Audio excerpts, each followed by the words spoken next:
Dzień dobry, witam Was w kolejnej mojej podróży.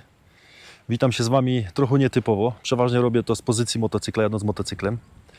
Ale jak widzieliście na miniaturce, jestem w Słowenii. Patrzcie, za mną jest mój tygrys, a przede mną piękne widoki gór słoweńskich. A Wy rozsiądźcie się wygodnie w fotelach, bierzcie do ręki kawę, herbatę, wodę, piwo, nie wiem co tam macie pod ręką. Rozsiądźcie się wygodnie i zapraszam na mój film o Słowenii. Przywitałem się z Wami już, więc tradycyjnie muszę dwa słowa powiedzieć o tym wyjeździe. Jest czwartek po południu. Mam kilka dni na zwiedzenie tego pięknego kraju, jakim jest Słowenia. Prawdopodobnie jest to ostatni wypad w tym roku. Jeszcze tego nie wiem, ale prawdopodobnie tak będzie. Piątek, sobota, niedziela i poniedziałek. We wtorek muszę być w pracy. Wymyśliłem sobie to tak, że będę spał w jednym miejscu. Znalazłem sobie taki nocleg mniej więcej w centrum Słowenii, niedaleko Ljubljany, na takiej wiosce. I stamtąd będę codziennie jeździł w różne kierunki. Mam pozaznaczone na mapie miejsca, które chciałbym zobaczyć. A dlaczego przyjechałem do Słowenii? Bo po pierwsze jest bardzo blisko Austrii, graniczy z Austrią. 3-4 godzinki jestem już na miejscu. Więc na weekend idealnie. Mały kraj stosunkowo, także wszędzie blisko. I przepiękny kraj. Raz już tu byłem motocyklem kilka lat temu, ale tylko w jednym miejscu, w którym też będę teraz, to Wam pokażę. A kilka razy byliśmy z żoną, z dziećmi, również tutaj takie weekendowe wypady. I tak bardzo nam się tu podoba, że stwierdziłem, dobra, jest blisko, mam tylko weekend, więc super sprawa. Pojeżdżę po tym kraju, pokażę Wam różne fajne miejsca. Więc zapraszam Was, tak jak mówiłem wcześniej, zapraszam Was do oglądania i życzę miłego seansu. No dobra, jestem już prawie na miejscu. Jest, kurde, ciasno tu. Jest 19:40, już słonko zaszło całkiem, ale ja już jestem na miejscu i spędzę tutaj kilka następnych dni. O, widzę ten dom, widzę po zdjęciach, poznaję. To jest właśnie tutaj. Jakiś kotek mnie wita, tu jakiś pan już jest. No cześć, jestem już na miejscu, zalogowałem się w mieszkanku. Ja Wam muszę pokazać, jakie to jest miejsce, póki jeszcze tu nie jest syf. Czekajcie, obrócę kamerę. Więc tak, ponieważ już niedługo tu będzie syf, jak ja się rozpakuję z tymi wszystkimi moimi rzeczami, to chciałem Wam pokazać, gdzie jestem. Tu mam kuchnię.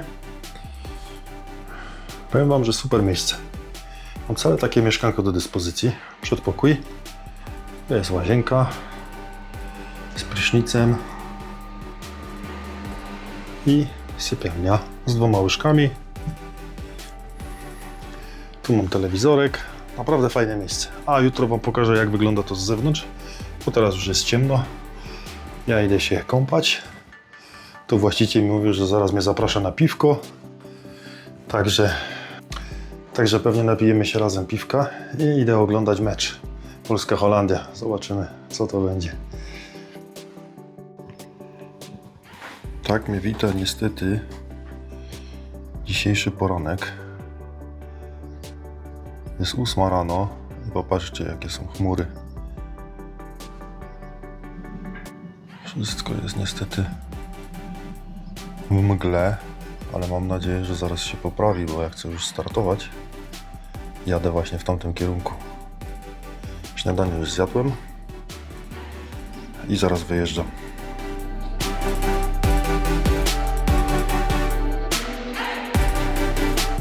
No, dzień dobry, już mogę się z Wami przywitać oficjalnie. W piątek, tak naprawdę pierwszy dzień, bo wczoraj był tylko dojazd, 8:22 i właśnie startuję spod mojego noclegu. Niestety, jak widzicie, wszystko jest jeszcze za chmurami. Mgła. O, właśnie tutaj widać. To znaczy, gór nie widać, ale patrzyłem na pogodę. Około 9 już ma być przejaśnienia, mają być przejaśnienia, ma wychodzić słoneczko. i ma być dzisiaj ładna pogoda. No pięknie, pięknie, pięknie się robi. No dobra. Startuję, jadę w stronę takiej pięknej doliny, którą za chwilę zobaczycie. Kieruję się w stronę teraz granicy z Austrią i tam pojeżdżę po takich regionach, których jeszcze nie byłem. Znam je tylko z filmów na YouTubie. Także zaraz się przekonacie, gdzie jadę. A tak a propos, ten moment w podróżach uwielbiam najbardziej, czyli rano, 8 rano, 7 rano, ja wyjeżdżam, startuję dopiero, cały dzień przede mną, nie wiem co mnie czeka i to jest moment, który lubię najbardziej. Okazuje się, że te chmury były poniżej, ja wyjeżdżam coraz wyżej i zobaczcie, jakie piękne słonko wychodzi. Coś pięknego. Tam te chmury były w dolinie, tam mgła była w dolinie, a tu u góry, bo ja się spinam teraz serpentynami do góry, wyłania mi się piękny widok. O, wow. Ale to widać. Kurde, ja sobie tu muszę zdjęcie zrobić.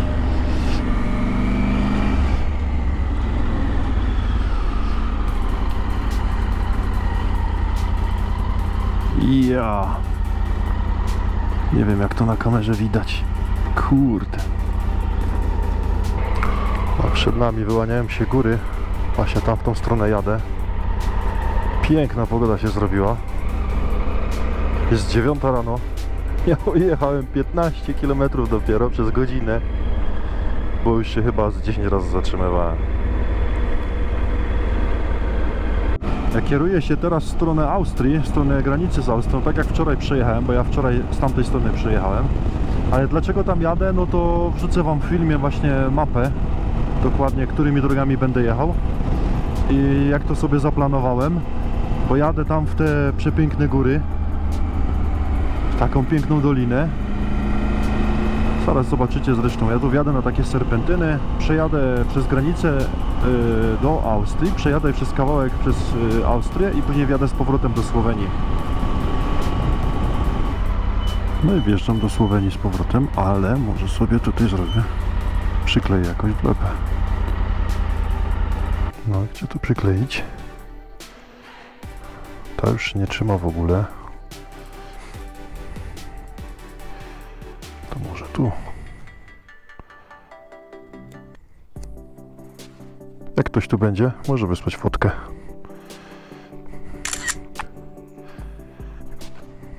Logarska Dolina przed tobą, tak mi pokazuje nawigacja i tak też właśnie jest. To jest mój główny cel na dziś, ale planując tą trasę zauważyłem fajną drogę szutrową z fajnymi widokami i to jest właśnie tutaj. I nie wiem, jak ta droga będzie wyglądać na całości. Z tego co tam widziałem, to właśnie kamienie i szutry, ale jadę tu.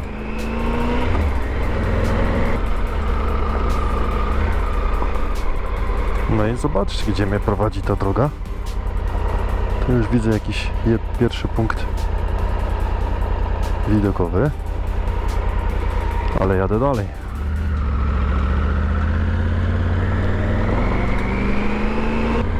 Tu normalnie ludzie żyją, gospodarstwa widzę, traktory, domostwa w górach z takimi widokami.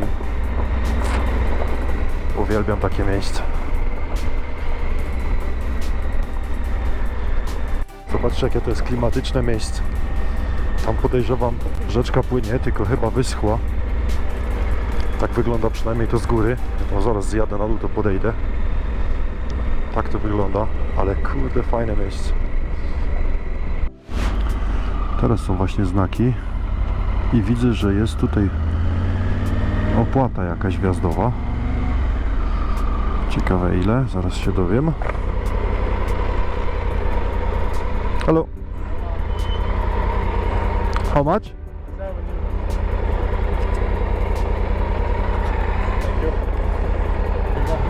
Hola. dobra, za wjazd do tej doliny zapłaciłem 7 euro. Ale zobaczcie jak to wygląda. Zobaczcie jak to wygląda.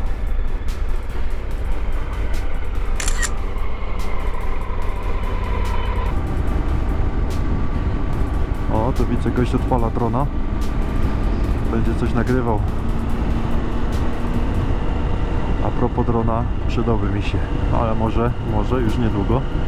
Może coś się zmieni na przyszły sezon 2026. Zobaczymy. Po opłaceniu wjazdu do Logarskiej Doliny dojechałem do końcowego parkingu. Dalej już się nie da wjechać motocyklem. Zatrzymałem się więc na krótką przerwę przy kawie i zacząłem się zastanawiać, czy warto podejść jeszcze kawałek dalej, żeby zobaczyć pobliski wodospad Rinka, jedną z największych atrakcji doliny. Słuchajcie, jestem tutaj właśnie przy samym tym parkingu, na samym tym parkingu. Tu się droga już kończy, tu dalej trzeba iść na piechotę. I tam widzę znaki. Obrócę kamerę. O, tu jest właśnie ten wodospad, co mówiłem. Ale chyba tam nie pójdę, bo kurde nie ma wody w ogóle. Przejdę się tam kawałek, zobaczę co tu jest. Tu na dole wypiłem kawę. Tu jest jakiś sklep z pamiątkami. Można kawę kupić. A ja się chyba przejdę tu tylko kawałek. I powiem wam tak. To za ten wjazd to ja zapłaciłem 7 euro. To tu jest dosłownie kawałek. I tu się właśnie ta droga kończy. Jeżeli ktoś nie ma ochoty chodzić po górach, to ja nie wiem, czy to jest sens przyjeżdżać, przejechać się, kawę się napić. No chyba, że chcecie sobie zrobić tutaj przerwę i przejść się właśnie w stronę wodospadu. Ale po pierwsze, wszystkie rzeczy mam na motocyklu, kask na motocyklu. Musiałbym to wszystko zapinać, chować. Sam nie wiem co robić. Może i przejdę się tam, zobaczę. A tu przede mną piękne góry.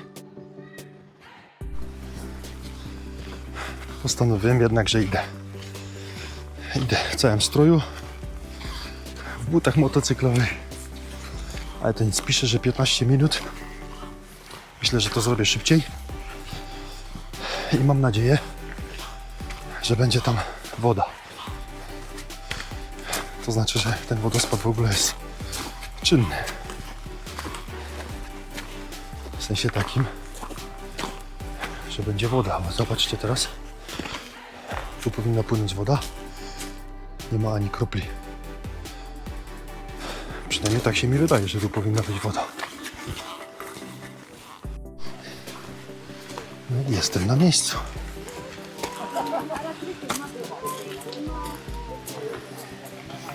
Doszedłem na miejsce. Pokaz pisze tam, że 15 minut, ale szybszym krokiem bez problemu to zrobicie w 8. Tylko trochę się upociłem. Warto tu przyjść, bo niedaleko od tego parkingu. A bardzo ładnie. To jest tak naprawdę pierwszy próg na tej trasie. Tu można dalej iść. Tam jest dużo więcej pięknych miejsc. Ja oczywiście już nie będę szedł. Chciałem zobaczyć ten wodospad. Może podejdę pod niego tam pod sam wodospad, pod samą wodę. To jest wodospad, a tutaj, po tej stronie, tam jest jakiś punkt widokowej restauracji chyba. No i przepiękne góry.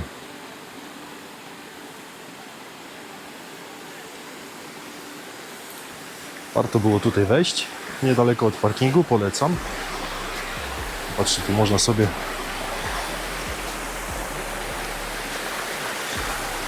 pochodzić po kamieniach. Podejdziemy pod samą wodę. Ale to fajnie wieje i tego nie widać na kamerze.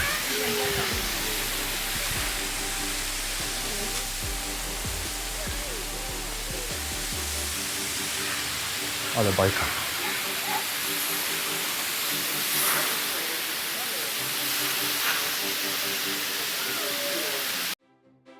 Wodospad Rinka to jedna z głównych atrakcji Logarskiej Doliny. Ma prawie 100 metrów wysokości i jest najwyższym wodospadem w całej dolinie. To pierwsze miejsce, które czeka na turystów po krótkim spacerze od końcowego parkingu. Gdyby iść dalej szlakiem w górę, można dotrzeć do źródeł rzeki Savinia oraz w okolice schroniska Okresel, skąd roztacza się piękny widok na otaczające Alpy. Sama Logarska Dolina to jedna z najpiękniejszych alpejskich dolin w Europie. 7 km drogi prowadzącej między łąkami, lasami i potężnymi ścianami góry. To idealne miejsce, żeby poczuć klimat prawdziwych Alp w słoweńskim wydaniu. Wracam z powrotem do mojego motocykla i jadę dalej. Plan jest taki, że chyba objadę tę dolinę dookoła drogami. Później Wam pokażę na mapie gdzie i jak. Teraz schodzę na dół do parkingu. No dobra, ja już wracam. Słuchajcie, zajęło mi to jakieś 45 minut może z wyjściem do góry, zrobieniem sobie paru zdjęć, jakiś tam filmik krótki i z zejściem na dół. Jeszcze teraz chwilę rozmawiam na dole na parkingu, bo przyjechała cała grupa z Polski. Chłopaki z Gdańska i z okolic. Kawał drogi mają. Ale naprawdę warto tutaj wyjść. Jak będziecie na tym parkingu, tutaj oni się właśnie też zastanawiali, czy wyjść do góry, pytali się mnie, ja mówię naprawdę warto. Bo 15 minut spokojnym krokiem z tego parkingu i jesteście pod samym wodospadem. Zresztą widzieliście jak to wygląda. Moim zdaniem warto. Jak już tutaj jestem, no to warto się tam przejść. A teraz jadę z powrotem, bo tutaj się nie da inaczej. Muszę się wrócić z powrotem do tej głównej drogi. I robię tak, że jadę w prawo i objadę dookoła takimi dwoma drogami. I tam z góry będzie widok na tę dolinę.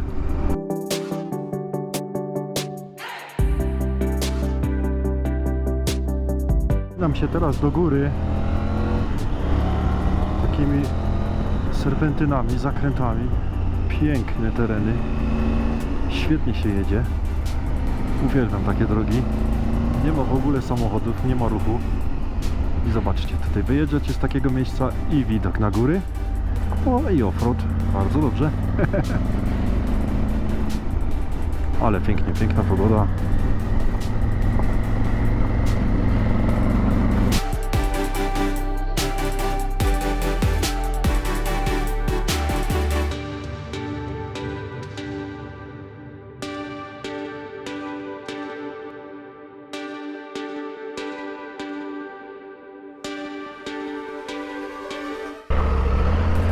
Ale fajne miejsce. Tam przed nami kościół. Przepiękne góry. Tu na dół jakaś droga szutrowa na dole. Ja przejadę tą drogą do samego końca i wrócę się chyba z powrotem tędy, tą samą drogą.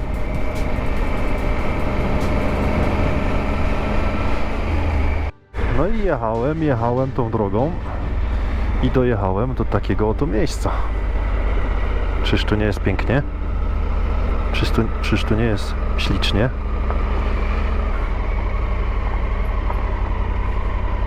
Powiem Wam tak, jak ktoś nie lubi jeździć po szutrach, no to nie dojedzie do tego miejsca, ponieważ tutaj jechałem przez kilka kilometrów takimi drogami, ale lightowe drożki, także w każdym motocyklem tu dojedziecie.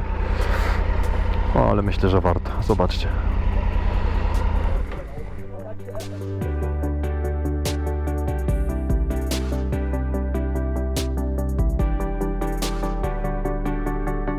To są takie ławeczki,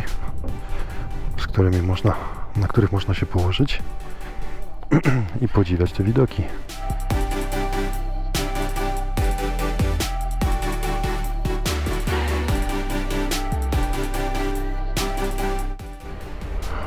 Wracając tą piękną drogą z takim pięknym widokiem, muszę Wam coś powiedzieć. Co się dowiedziałem wczoraj o Słowenii, czego nie wiedziałem. Mianowicie jak przyjechałem wczoraj wieczorem tam do mojego noclegu, no to właściciel zaprosił mnie na piwo, na taras. Ja tam wziąłem prysznic, rozpakowałem się. No i przyszła tam jego żona, również jego kolega jakiś z Serbii. Siedzieliśmy wszyscy na tarasie chyba z 2,5 godziny, rozmawialiśmy tak o Słowenii i ogólnie o takich różnych rzeczach. Mówią troszkę po niemiecku, żona jego nawet dobrze mówiła po niemiecku. ale my rozmawialiśmy głównie po polsku, po słoweńsku, bo to podobne języki słowiańskie, także dogadywaliśmy się bez problemu. Ale co ciekawe, opowiadał mi, że u nich liczy się tak samo jak w niemieckim od tyłu, czyli jak na przykład, nie wiem, 25, to nie mówicie tak jak u nas, czy tam po angielsku, czy ogólnie na świecie 25, tylko 5 i 20. W niemieckim języku tak się mówi i on mi mówi, że po słoweńsku też się tak liczy. Na przykład 63 to mówi się 3 i 60. Powiem wam, że w szoku byłem, nie wiedziałem o tym, bo to słowiański język, słowiański kraj, no ale graniczy z Austrią i to pewnie z tego się wywodzi, że to pewnie z jakichś tam dawnych czasów to przyszło i mówi, że dużo słów mają właśnie zapożyczonych z niemieckiego, takich podobnych do niemieckiego. Muszę się tu na chwilę zatrzymać, bo jestem już taki głodny. A tu jest fajne miejsce, ławeczka, stolik z pięknym widokiem na góry. Muszę coś zjeść, 14, nie jadłem jeszcze dzisiaj nic. No więc tak jak ja to lubię, w takich okolicznościach zrobić sobie kawę, zjeść coś dobrego, to znaczy dobrego, bułka, kabanos i ser, ale mi bardziej smakuje bułka z kabanosem i z serem w takim miejscu niż wykwintne danie w restauracji.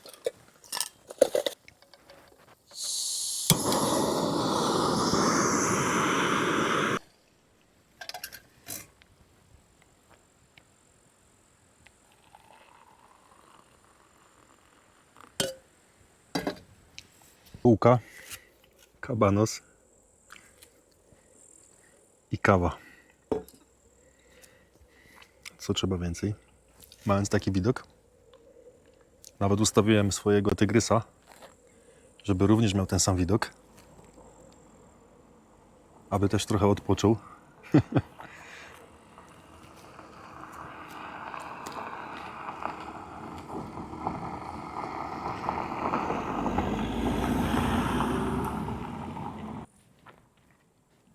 A teraz się zastanawiam właśnie, co robić dalej, bo chcę jeszcze dzisiaj pojechać do stolicy Słowenii, do Lubliany. Tylko się zastanawiam, czy jechać najpierw do mojego noclegu, przebrać się, wykąpać się i ubrać się w normalne ciuchy, to znaczy nie motocyklowe, jechać tam i sobie pochodzić po mieście, czy jechać bezpośrednio stąd.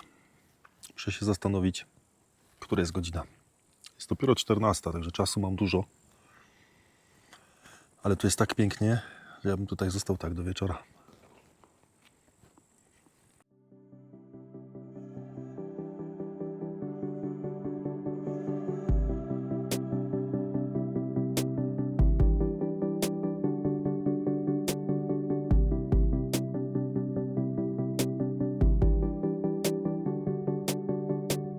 Dobra, pakuję swoje rzeczy i jadę dalej. Sam jeszcze nie wiem, co robić. Muszę się zastanowić po drodze. Zobaczcie na ten widok. Postanowiłem, że jadę teraz do Lubliany, bo jest już 15, bo ja tak się co chwilę zatrzymuję, robię sobie jakieś zdjęcia, jakieś filmiki. I gdybym pojechał teraz do siebie, to potrzebuję ponad 2 godziny do mnie, do tego przebrać się, wykąpać się i jeszcze ponad godzinę do Lubliany ode mnie, no godzinę. To w sumie by mnie wyszło jakieś 3,5 godziny, więc już trochę byłoby późno. Także jadę teraz, Lublianę mam po drodze. Spróbuję podjechać do samego centrum, gdzieś zaparkować blisko centrum i pochodzę sobie tam po rynku. Wy to zaraz zobaczycie w filmie. A ja potrzebuję jakąś chyba godzinę, żeby tam dojechać. Także zostańcie ze mną. I muszę powiedzieć 2 słowa o tym regionie tutaj. Gdzieś kiedyś widziałem filmik, kilka takich filmików, że top 10 dróg, które musisz zobaczyć w Europie, które musi motocyklista zobaczyć w Europie. I między innymi była właśnie tutaj ta dolina. I chyba się nie zgodzę z tym. Jest tu pięknie, ale czy wrzuciłbym to do top 10? Chyba nie. Chyba nie, bo widziałem już dużo fajniejszych miejsc i dróg, co nie znaczy, że tu jest nie warto tu przyjechać, bo naprawdę warto. To jest tutaj ślicznie, zresztą sami widzieliście w filmie, ale do top 10 bym to chyba nie zaliczył. Zresztą powiedzcie mi, co wy o tym sądzicie, ci co byli tutaj. Napiszcie mi w komentarzu, czy też tak uważacie, bo moim zdaniem znalazłbym tych 10 dróg, 10 miejsc w Europie dużo fajniejszych. Ja jadę teraz do tej Lubliany taką drogą trochę boczną, no to znaczy boczną, nie jadę bezpośrednio tak jak powinienem jechać najszybszą trasą, tylko sobie jeżdżę takimi widokowymi drogami przy rzece. Popatrzcie, jak tu jest pięknie. Ja zaraz będę odbijał też w prawo i przez te góry tam przejadę sobie. Nie lubię jeździć głównymi drogami, gdzie jest duży ruch, tylko zawsze próbuję robić tak trasy. O właśnie, zobaczcie tu. Robię takie trasy, żeby jechać właśnie wzdłuż takich miejsc. Czyż nie jest pięknie? Słonko niestety zaszło za chmurą. Moja kamera nagrywa trochę ciemno. Nie wiem, jak to będzie widać na filmie. Ale ta droga, którą jadę teraz, cały czas... O właśnie, cały czas widzę takie widoki.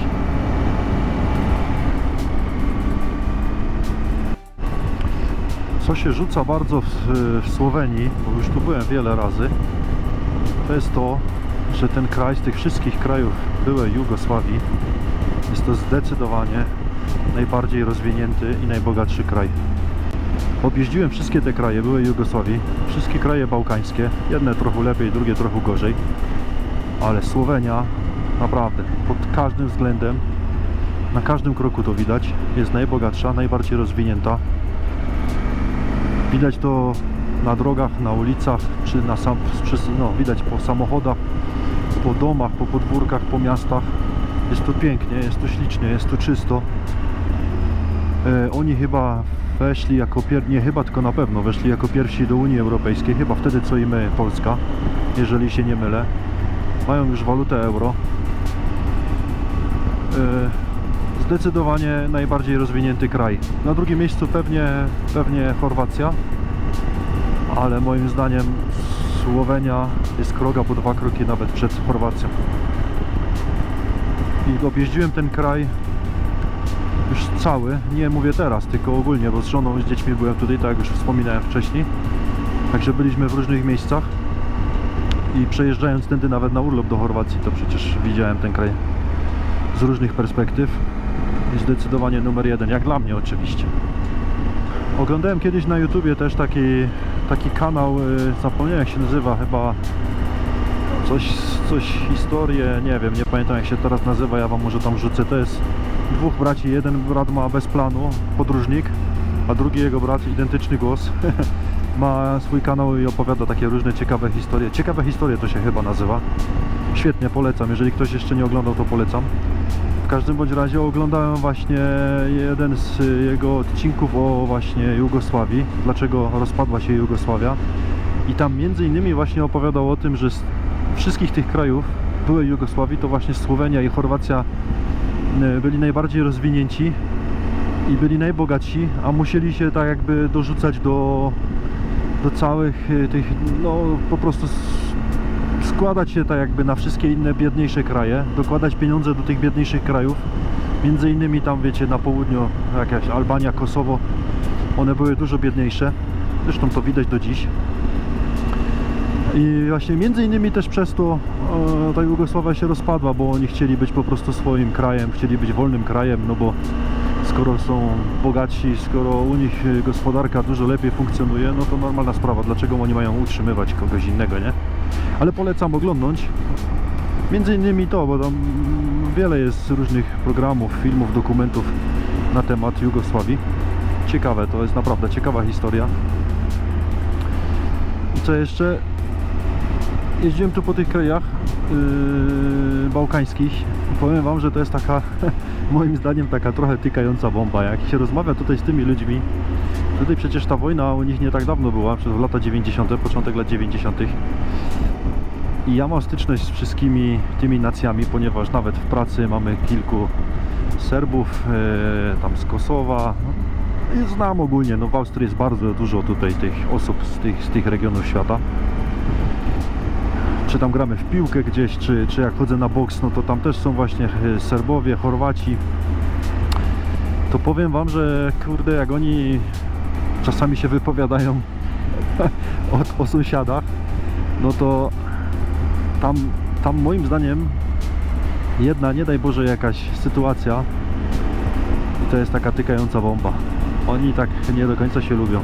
Nie do końca się lubią. Niby wszystko jest ok, ale nie daj Bóg, jakby się coś tam stało, to mogłoby się to, nie daj Boże, wrócić do tego, co było w latach 90.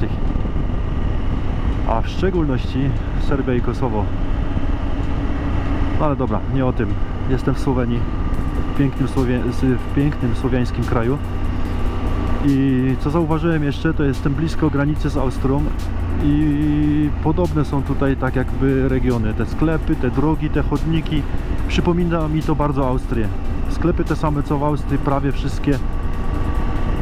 Bardzo, bardzo podobny. No ale to wiadomo, no jest kraj graniczy z Austrią, no to pewnie też dlatego, nie? Ale pięknie, pięknie, pięknie. Polecam Słowenię, naprawdę polecam. Śliczny kraj.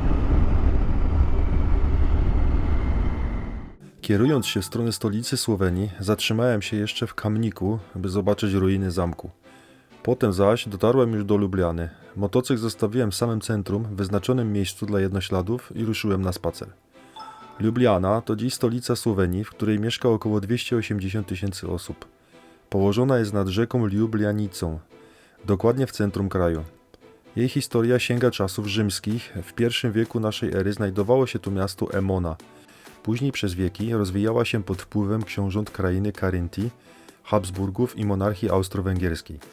Po II wojnie światowej Lubliana znalazła się w granicach nowo powstałej Jugosławii, gdzie pełniła rolę stolicy jedynie w skali republiki. Była głównym miastem Socjalistycznej Republiki Słowenii. Dopiero po ogłoszeniu niepodległości w 1991 roku została oficjalnie stolicą suwerennej Słowenii. Dziś Lubliana to nie tylko centrum administracyjne i polityczne, ale także kulturalne serce kraju. Miasto studentów, artystów i turystów, w którym średniowieczne ulice i zamek na wzgórzu spotykają się z nowoczesnym stylem życia. Zobaczcie, co sobie można tutaj wynająć i sobie pływać przez centrum miasta. Fajnie. W ciekawym miejscu. Powiem wam szczerze, że nie wiem, o co chodzi. W filmie wam pewnie wytłumaczę. Poczytam na internecie, ale zobaczcie. Są jakieś twarze wykrzywiane. I tutaj jest ręka, z której leje się woda.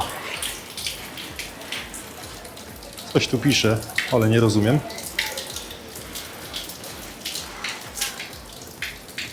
Ja wam to pewnie wytłumaczę. I patrzcie się, ta woda leci tam na dół. Bardzo ciekawe miejsce. Tu jest więcej tych twarzy. Chyba tu twarze są. Tu kolejne te figurki. One coś oznaczają. Jeszcze tego nie wiem, nie przygotowałem się, ale wam opowiem w filmie. Jest to ulica Ślusarzy, jedno z najbardziej niezwykłych miejsc w Lublianie. W bruku tej wąskiej uliczki znajduje się ponad 700 brązowych twarzy, każda z innym wyrazem emocji, od uśmiechu pod grymas. To dzieło znanego słoweńskiego rzeźbiarza Jakoba Berdara, który symbolizuje przemijanie i ulotność ludzkich uczuć. Obok twarzy zobaczyć można także inne rzeźby, brązową rękę, szkielety czy fontannę. Całość tworzy niesamowity, trochę surrealistyczny klimat. Miejsce jest darmowe, łatwo je przegapić, ale warto się tu zatrzymać na chwilę. No dobra, pozwiedzałem troszeczkę Lublianę. Słuchajcie, i zmykam do domu. Mam 45 minut. Popatrzcie, jakie chmury idą i przed chwilą było słychać jakieś grzmoty. Chyba się zbliża jakaś burza. No dobra, jestem już troszeczkę zmęczony. Fajny dzień. Fajne trasy, fajne miejsca, ale jutro was zapraszam na kolejne, myślę, dużo piękniejsze trasy. Akurat wiem, to na 100%, bo już tam byłem raz, także na pewno będzie pięknie. Zostańcie ze mną, lajkujcie, komentujcie, zadajcie pytania. Postaram się odpowiedzieć na wszystkie. No i do zobaczenia za chwilę. A więc tak. Cały dzień dosyć intensywny. Już jestem niedaleko domu. Tu mam dosłownie 5 minut stąd. Zatrzymałem się na takim moście fajnym. Fajny dzień. Wyjechałem o 8. Chmury, deszcz, mgła. Myślałem, że jest brzydka pogoda, że będzie słaba widoczność i tak dalej, ale widzieliście, jak wyjechałem tylko kilka kilometrów do góry, jakie piękne widoki tam z góry na tą dolinę. No coś pięknego. O 8 rano taki widok. Bajka. I później ta dolina logarska. Powiem wam tak, że fajne, warte pojechania, warte zwiedzenia, ale czy to jest takie top 10 w Europie? Nie powiedziałbym. Nie powiedziałbym, bo widziałem dużo fajniejszych dróg, ale fajnie. Ten wodospad fajny. Może jakby więcej czasu poświęcić i pochodzić sobie tam po tych górach, to tak. No i później zjazd na dół do Lubliany. Lubliana ogólnie małe miasteczko, miasteczko, no stolica kraju, ale małe miasto, no ale też małe państwo, no to wiadome. Ale fajnie, przyjemnie, dużo turystów, dużo kibiców ze Szwecji. Dzisiaj grają mecz eliminacji Mistrzostw Świata, Słowenia-Szwecja. Właśnie zaraz jadę do domu, może włączę sobie ten mecz. Ogólnie fajny dzień, zrobiłem jakieś 300 km. Bardzo przyjemnie, bardzo mi się tu podoba, ale zapraszam na jutro, ponieważ jutro jadę w miejsce, w którym już byłem i postanowiłem, że na pewno muszę tam wrócić. Jadę na Mangarska Cesta. Kto był, to wie. Jest to droga dosyć niebezpieczna, niebezpieczna, no dla mniej doświadczonych to może być niebezpieczna, bo jest wąsko, skarpa z boku, zresztą zobaczycie jutro, ale polecam, bo naprawdę jest piękne, no pięknie. Moim zdaniem najładniejsze, najpiękniejsze miejsce w całej Słowenii. Ale ci, co zaczynają dopiero przygodę na motocyklach i przygodę z podróżowaniem w ogóle, to może bym odradził na początku, bo może się ktoś wystraszyć, bo tam trzeba naprawdę uważać, szczególnie jak jest duży ruch. Tam większość trasy to jest taka, że po prostu jak ktoś jedzie, jak jedzie samochód przeciwka, to się nie wymieniecie. To trzeba się cofać, naprawdę trzeba uważać. Ale jest wart, ten widok tam samej góry jest wart tego, naprawdę. Zapraszam was jutro na film. Podejrzewam, że to będzie drugi odcinek, bo będzie przepięknie.